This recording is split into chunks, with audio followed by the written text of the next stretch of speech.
ज्येष्ठ मास में पहली बार हनुमान से मिले राम। सूर्य के वृष राशि में आने पर ज्येष्ठ मास शुरू होता है। ज्येष्ठ का अर्थ है बड़ा और इस मास में दिन बड़े होते हैं। ज्येष्ठ मास का स्वामी मंगल है जो अग्निकारक है, इसलिए इस मास में भीषण गर्मी पड़ती है। इस कारण इस माह में जल का विशेष महत्व है, चाहे वह जल बचाव के रूप में हो या जलदान के रूप में। इस माह में जल से जुड़े दो विशेष पर्व आते हैं, गंगा दशहरा और निर्जला एकादशी। इन पर्वों पर पानी से भरा घड़ा, पंखा, छाता, जूते, चप्पल आदि का दान करना विशेष पुण्यदायी माना जाता है। इसी प्रकार ज्येष्ठ मास में पड़ने वाले मंगलवार को बड़ा मंगल या बुढ़वा मंगल भी कहा जाता है। इसके पीछे दो पौराणिक कथाओं का जिक्र मिलता है। एक कथा के अनुसार ज्येष्ठ मास के मंगलवार को भगवान राम वन में सीता को खोजते हुए पहली बार हनुमान से मिले थे।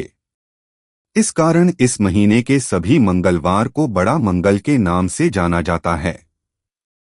वहीं दूसरी कथा के अनुसार महाभारत काल में ज्येष्ठ मास के मंगलवार को हनुमान जी ने बूढ़े वानर का रूप धारण कर भीम के बल के अभिमान को नष्ट किया था।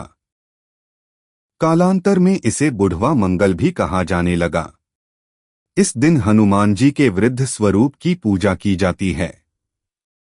मान्यता है कि इस दिन पवन पुत्र को चोला चढ़ाने से हर प्रकार की बाधा दूर होती है। यह पर्व विशेष रूप से उत्तर भारत और खासकर उत्तर प्रदेश के पूर्वांचल और मध्य क्षेत्रों में धूमधाम से मनाया जाता है।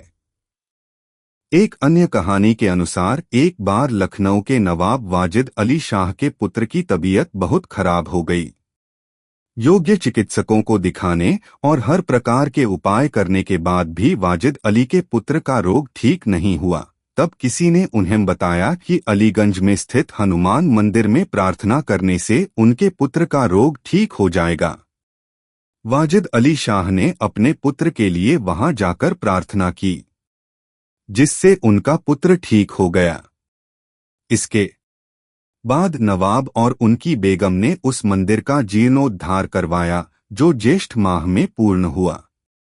तभी से लखनऊ में बड़ा मंगल के दिन भंडारे और गुड़ के प्रसाद वितरण की परंपरा शुरू हो गई।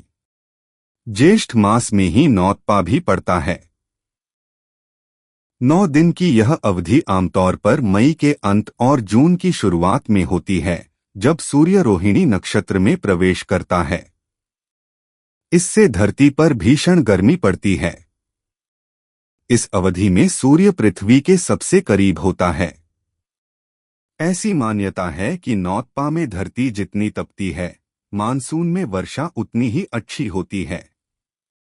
सूर्य के मृगशिरा नक्षत्र में प्रवेश करने पर नौतपा समाप्त हो जाता है।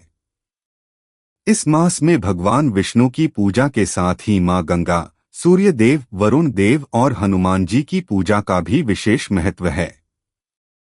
ज्येष्ठ माह में कभी किसी प्यासे व्यक्ति को बगैर पानी पिलाए नहीं भेजना चाहिए। एक मान्यता के अनुसार इस महीने में परिवार के बड़े पुत्र या पुत्री का विवाह नहीं करना चाहिए।